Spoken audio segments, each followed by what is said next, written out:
Hello, my friend. Welcome to your sleep story. My name is Stephen Dalton. I'm an Irish storyteller, and it's my great privilege to be the voice that you listen to as you go to sleep tonight. Tonight's story focuses on a little girl with a healing power, you might say, and an ability to time travel. I was inspired to write this after I was watching a documentary recently, and there was a moment in the documentary when there was a man who was in pain, in a difficult period, and a little girl approached him with a piece of fruit out of nowhere. And he said the piece of fruit was the most delicious he had ever had, and it changed the way he saw everything. So that's the inspiration, and I really hope you enjoy this time-traveling, healing story tonight. If you'd like a part 2, don't forget to write in the comments. Also, remember, YouTube allows you to set a timer in the settings if you want the video to end at a particular point, and don't forget to disable autoplay to avoid ads from upcoming videos. Okay, let's do the relaxation session, which will take a few minutes before tonight's sleep story. I'm going to count down from 10 to 1, and as I do, allow yourself to let go more and more. 10. Feeling the support beneath you now, of the bed or the floor or the earth beneath that. Feel that constantness of the earth, our home. Feel the peace that it offers you.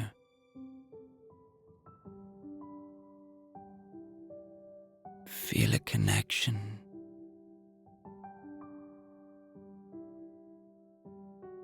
9. Remember, you are safe. My voice will only take you to safe places. Allow my voice to be an anchor of safety tonight as you move closer and closer to sleep.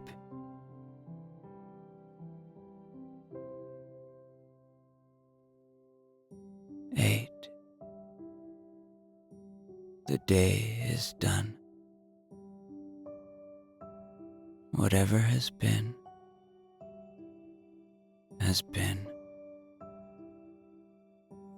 Whatever will be, will be.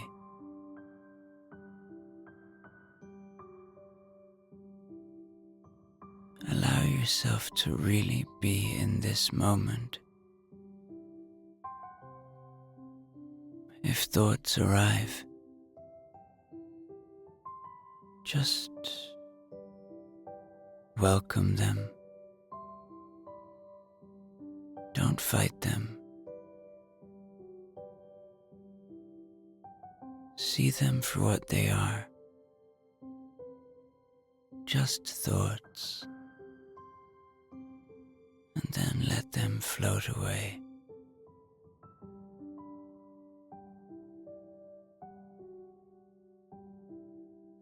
7. Feel into your body now. Notice any tension, anywhere you still might be holding. It's time to let go now. Maybe you're holding in your hands your feet, maybe in your face. Just release now.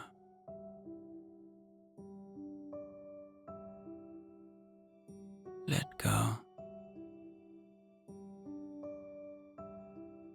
6.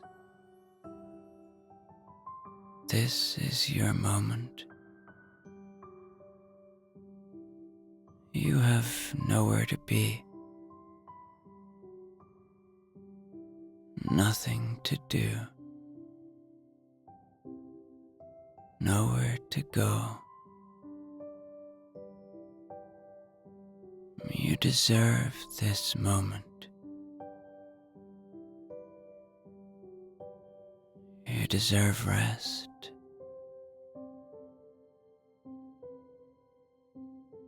Allow that fact to bring about more peace now.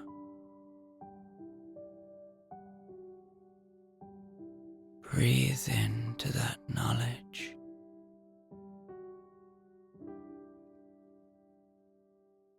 Five.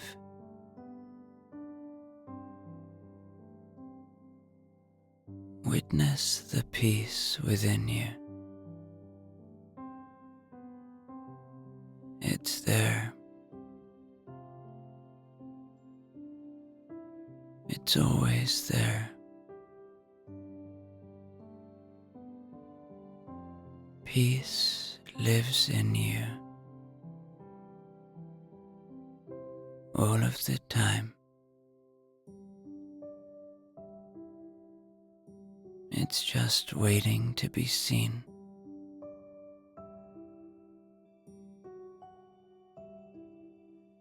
Feel that peace now.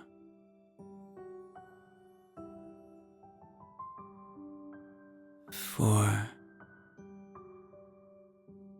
Perhaps allow a little gratitude now for this moment, for the simple things, the safety, the shelter you have,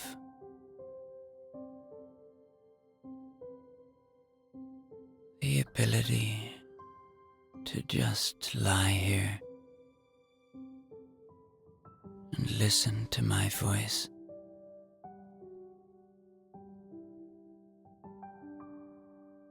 Three.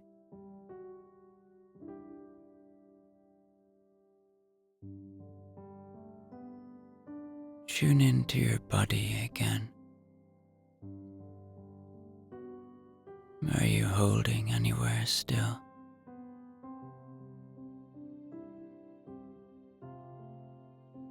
Really let go now.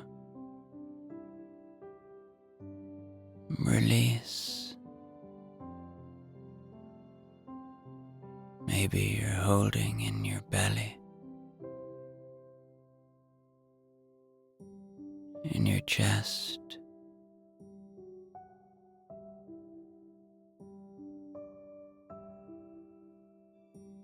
Two.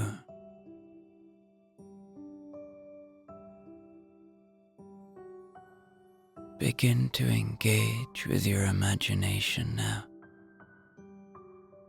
Begin to be ready to be told a beautiful story and to envision all that my voice presents to you. 1. Completely letting go now. As I tell you tonight's sleep story.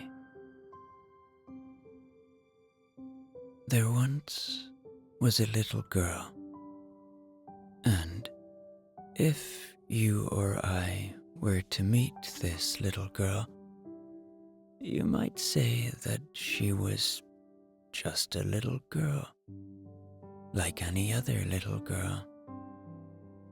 But what you or I wouldn't see or know, or could possibly know for that matter, is that this little girl had lived through many ages. In fact, this little girl had helped countless people over countless years. How, you might ask? Well, let me start by telling you about one such instance, and then another, and then another, and then another. As the sun set over the ancient city of Athens, its golden light cast long shadows between the pillars of the Parthenon. A young philosopher was sitting in a quiet despair. His mind, usually brimming with ideas and questions, felt as parched as the dry earth beneath him. He was wrestling with a question that seemed beyond his grasp, a problem so profound it threatened to snuff out the fire of his once burning passion for knowledge. Just then, as if from nowhere, a little girl appeared. To the philosopher, she seemed like any other Athenian girl, perhaps a little out of place in the sacred grounds of the Parthenon, but otherwise unremarkable. She approached him with a serene smile and extended her hand, revealing a pomegranate, its skin rich and red, a stark contrast to the dry, beige stone around them. The philosopher, puzzled, accepted the fruit. As he broke it open, the ruby-like seeds inside glistened in the fading sunlight. With each seed he ate, his mind felt nourished, rejuvenated. Ideas started to flow like the streams of the river Ilissos in spring. The question that had troubled him began to unravel, revealing layers of thought that he had not perceived before. The girl watched silently, her eyes reflecting a wisdom that belied her youthful appearance. She knew the power of the pomegranate, a fruit steeped in myth and legend, often associated with knowledge and the eternal. In this historic moment, it was not just a fruit, but a catalyst for enlightenment.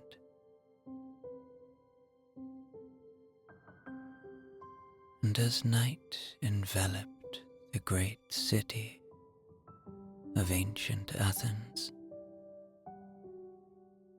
the philosopher found himself alone again.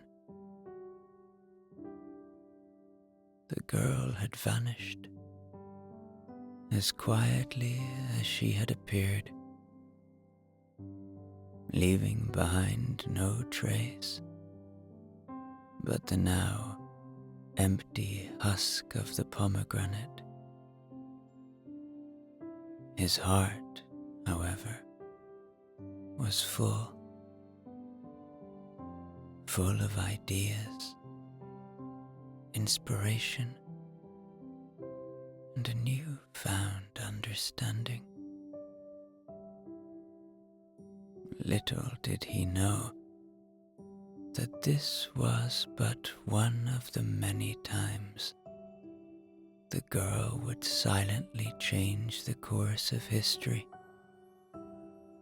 one piece of fruit at a time.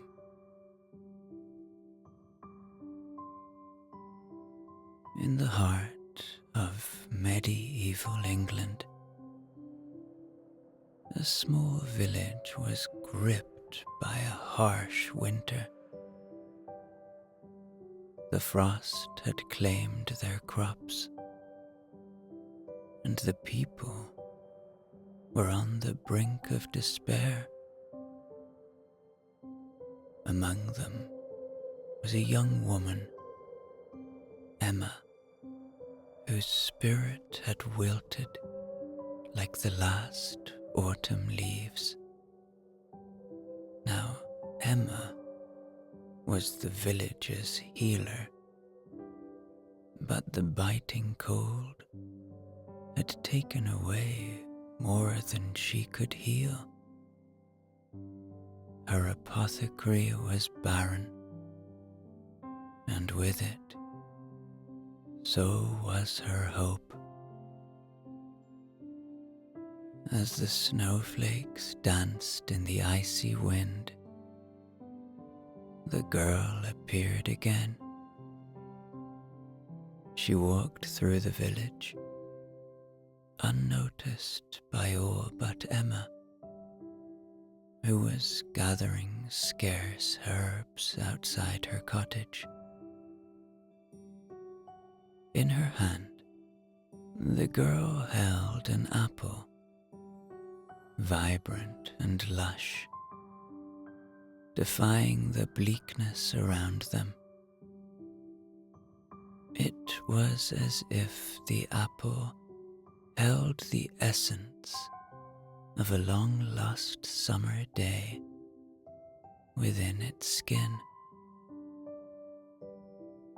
The girl offered the apple to Emma. Hesitant but intrigued, Emma accepted it. As she bit into the crisp fruit, a warmth spread through her. It was not just physical warmth, but a kindling of hope and resilience. Ideas blossomed in her mind, ways to use the scarce resources around her, to mix herbs that she had never considered before, remedies that could bring relief to her suffering neighbors. The girl, with her sweet little smile, watched as Emma's demeanor changed. She knew the apple was not a solution to the winter, but it was a beacon of hope in the darkest of times. In that moment, Emma saw not just a healer in herself, but also a leader who could inspire and rally her community.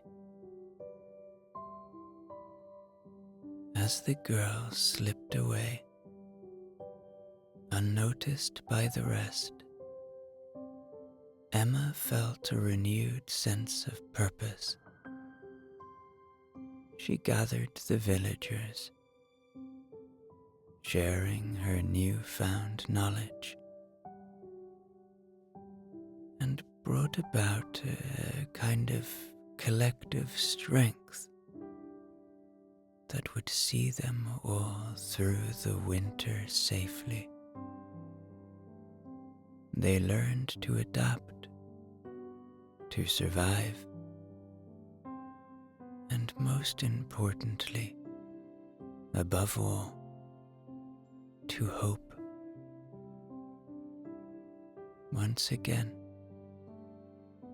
the little girl's silent intervention had rekindled a light in a time of darkness,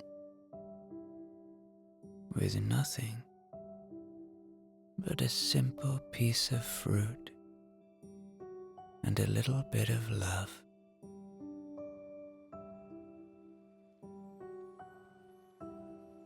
In the bustling heart of ancient Egypt, by the banks of the Nile,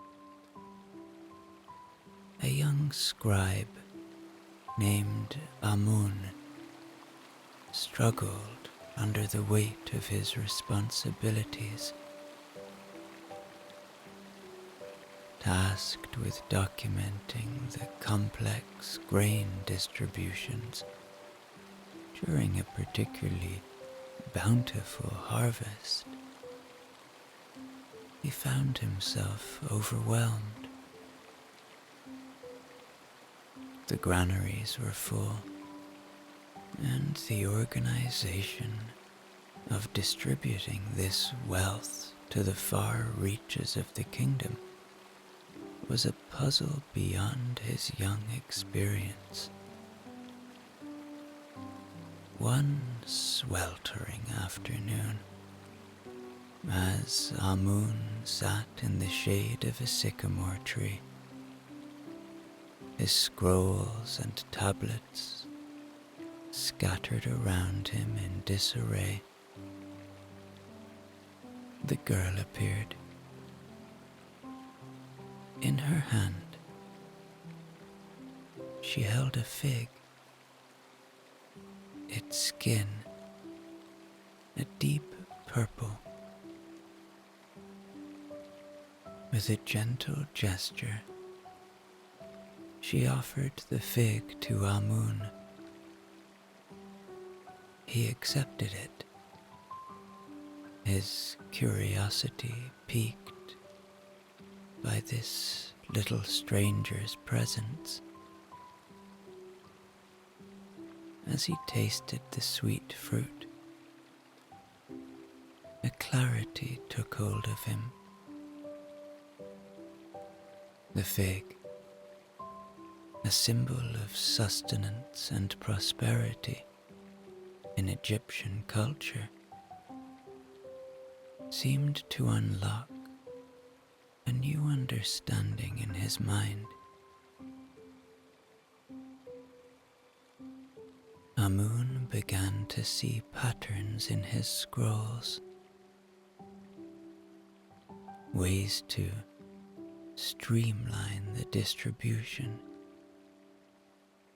to ensure that the grain reached every corner of the kingdom efficiently.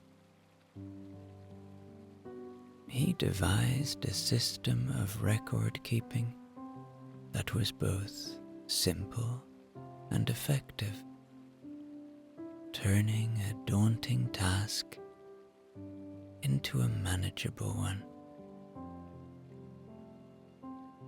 The girl watched as Amun worked with renewed vigor, her presence unnoticed by the bustling world around them. She knew the power of the fig, was not just in its sweetness, but in the inspiration it could ignite in a receptive mind. And maybe, just maybe, beyond all that, the little girl's presence alone was something so very special in itself. She had, of course, met many people through many ages, and when one encountered her, human to human, there was something in her spirit that brought about a new sense of peace in all of the people she encountered. As the sun dipped below the horizon, leaving behind a magical sky, Amun stood back and admired his work. The distribution plan was complete.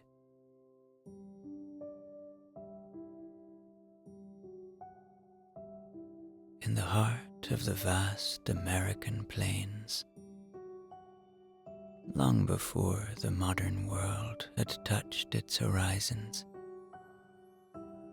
a Native American tribe lived in harmony with the land. Among them was a young brave named Running Wolf, known for his exceptional abilities in the wild. A mysterious illness had befallen some of the tribe's children, and the medicine man was at a loss. The herbs and prayers that usually worked held no power against this ailment. As Running Wolf sat beside the tranquil waters of a great lake, pondering over the plight of his people, the girl appeared. In her hand was a vibrant blueberry, its color as deep as the twilight sky. The fruit was rare in that region, a treasure of nature, not often found. She offered the blueberry to Running Wolf, who accepted it with a mixture of surprise and reverence. And as he ate the little fruit, a sense of calm enveloped him, and his mind, usually so focused on the tracks of the physical world, opened to the wisdom of the natural world around him. Inspired by the blueberry, Running Wolf began to see connections that he had never noticed before. The patterns of the birds, the behaviors of the animals, and the subtle signs in the plants and trees. He realized that the answer to the illness might lie not in a direct cure, but in understanding the balance of their environment. With this new insight, he led the medicine man and the elders to a cluster of plants that they had overlooked. Plants that, when combined in the right way, held the key to healing the sick little children. The tribe's harmony with nature, momentarily disturbed, was now restored. And as the moon rose high, casting its gentle light over the plains, Running Wolf turned to thank the girl, but she was gone. In her place, the night whispered secrets of the earth and sky, secrets he now understood a little better. The girl, in her quiet, unassuming way, had guided Running Wolf to a deeper connection with his world, ensuring the well-being of his people with nothing more than a small, humble blueberry.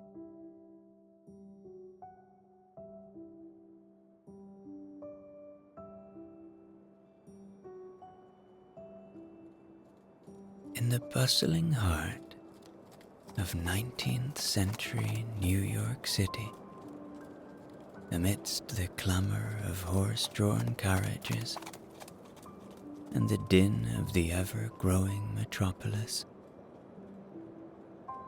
there lived a young orphan named Jack. Life in the city was tough for Jack, who spent his days navigating the crowded streets, doing odd jobs for pennies to survive. The city was a maze of opportunities, but also a maze of challenges for a boy with no guidance. One chilly autumn evening, as Jack huddled in an alley, the girl appeared beside him. In her hand was a bright orange, a stark contrast to the grey buildings and smoggy skies of the industrial city. Jack had never seen an orange before. The fruit seemed to carry with it the warmth and brightness of a sun that was often hidden behind the city's towering structures. She handed the orange to Jack, who accepted it with wide, curious eyes. As he peeled the fruit, its citrus scent filled the air, a reminder of a freshness and purity seldom found in the soot-laden streets. With each segment he ate, a new feeling of vitality and optimism filled him, pushing away the cold that clung to his bones. inspired by the orange. Jack's perspective of the city began to change. He saw potential in the bustling streets, opportunities in the faces of the people rushing by. The next day, he used his newfound energy to seek better work, to learn, to grow. He found a job as a messenger, a role that allowed him to traverse the city, learn its ways, and meet people from all walks of life. The girl watched from the shadows as Jack's life took a turn for the better. She knew the power of the simple orange was not in its taste, but in the hope and determination it could ignite in a young boy's heart. As the years passed, Jack grew into a man of the city, respected and successful, always carrying with him the lesson of that autumn evening. The girl, a silent guardian of fate, had once again changed a life with a simple act of kindness.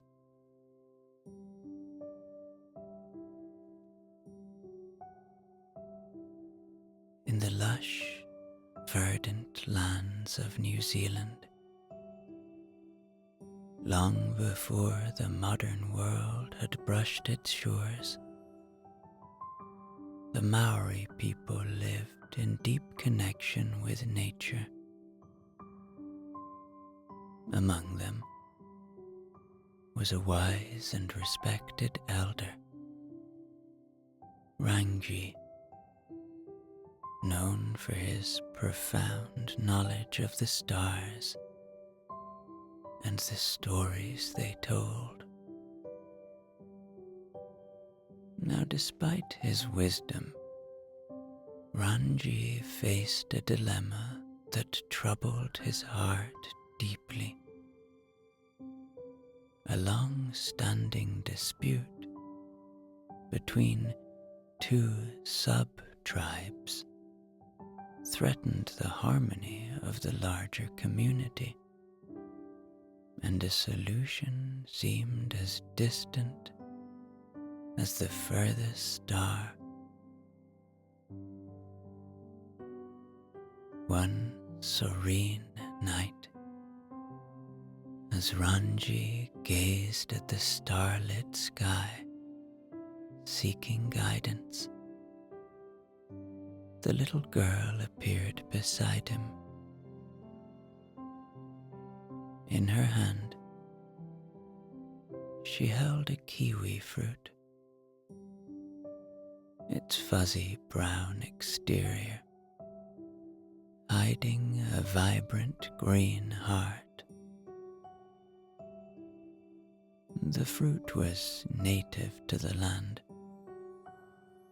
a symbol of the unique beauty and richness of their home. She offered the kiwi fruit to Rangi, who accepted it with a knowing smile. As he ate the fruit, its bright, tangy taste reminded him of the dual nature of life, the bitter with the sweet, the conflict songs with the resolutions. It sparked a realization in him, a way to bring the feuding sub-tribes together. Inspired by the kiwi fruit, Ranji proposed a gathering under the stars, a night where representatives from both sub-tribes would come together to share stories, songs, and dances. It was to be a night of celebrating their common heritage under the same stars that guided their ancestors. The gathering was a success, as the two sub-tribes shared their tales and laughed together. The tensions began to dissolve. They were reminded of their shared roots, their connection to the land, and to each other as fellow human beings. The girl, her mission fulfilled, disappeared into the night, leaving behind a legacy of peace and unity. Ranji, looking up at the stars, knew that the harmony of his people had been restored, thanks to the wisdom imparted by a single, unassuming fruit.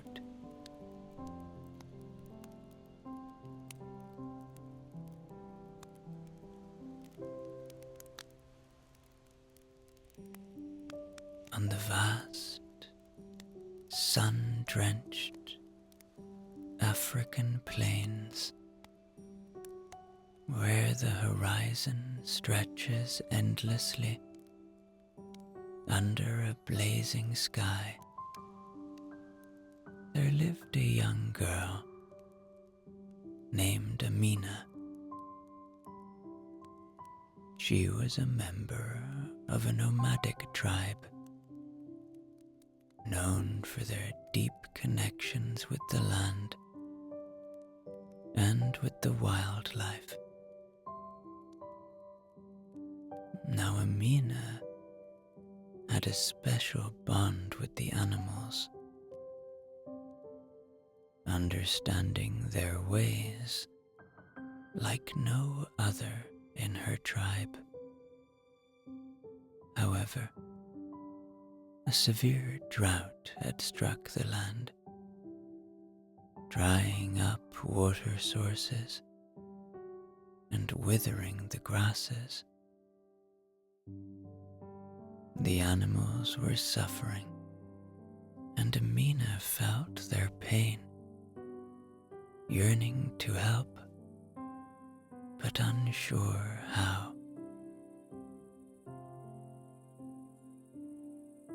And as the sun was setting one evening, the girl appeared beside Amina. In her hand was a watermelon,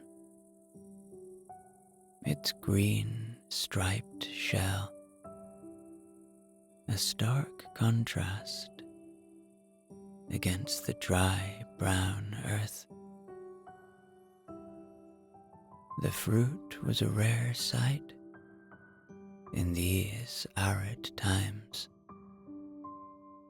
a symbol of life and abundance.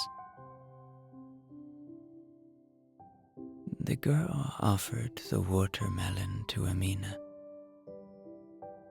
who accepted it with a mix of surprise and gratitude. As she broke open the fruit, its juicy red flesh gleamed in the fading light. Drops of moisture sparkling like tiny jewels.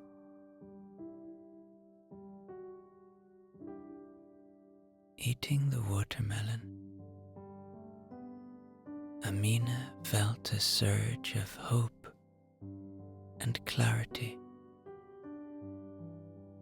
She realized that she could help lead her tribe in finding new ways to conserve and source water. The girl watched silently as Amina and her tribe adapted to the challenging conditions, finding new strength and resilience.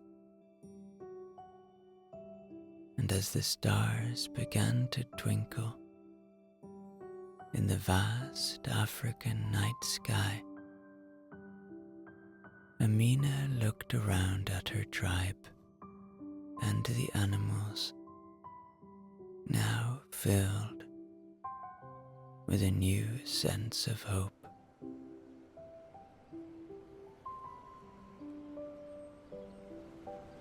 In the vibrant city of Dublin in 1962,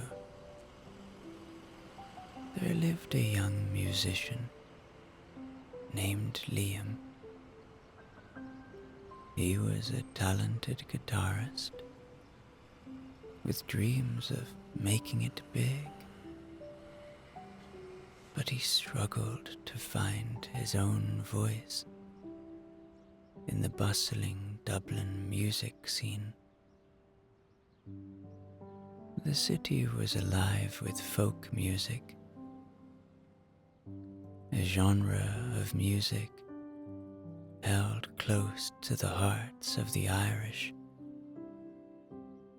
But Liam sought to create something that blended tradition with the new waves of rock and roll sweeping the world.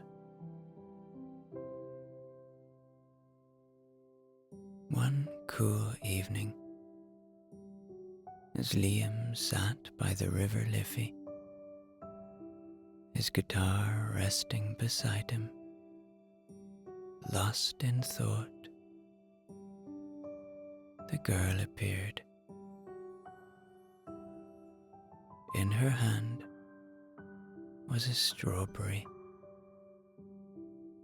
Its bright red color, a sharp contrast to the grey cobblestones of the Dublin streets. The strawberry, a simple yet delightful fruit, was a symbol of summer and joy. She offered the strawberry to Liam, who accepted it with a smile, intrigued by this unexpected encounter.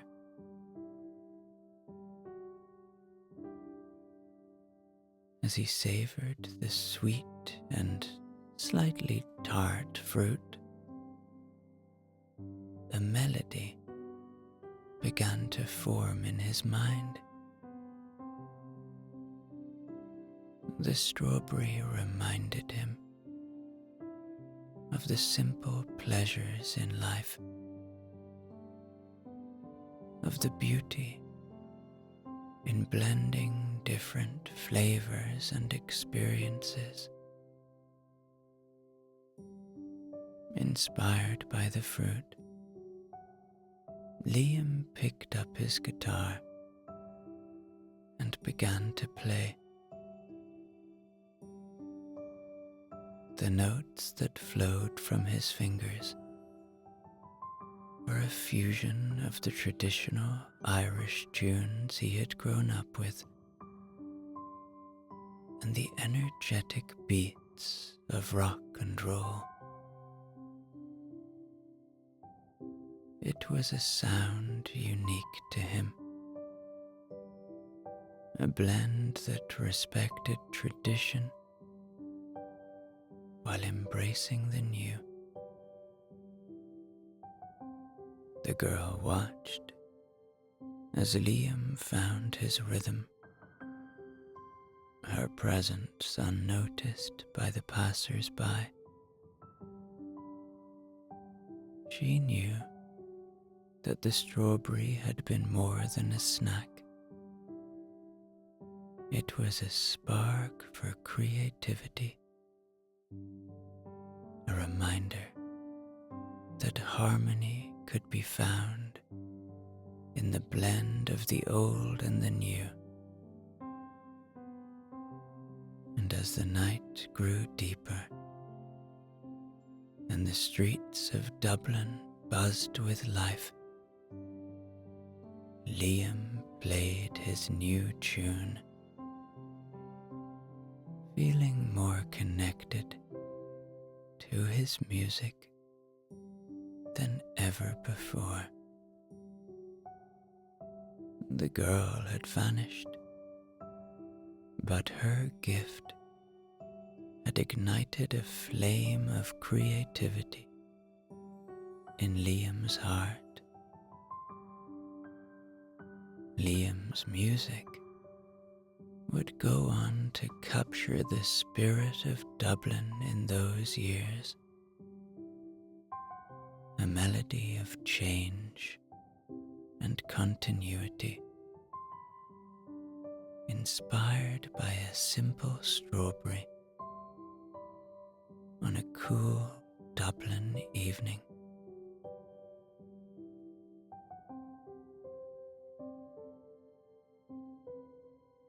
In a little house, far, far away from here, now sleeps a little girl, cared for by her adoring family,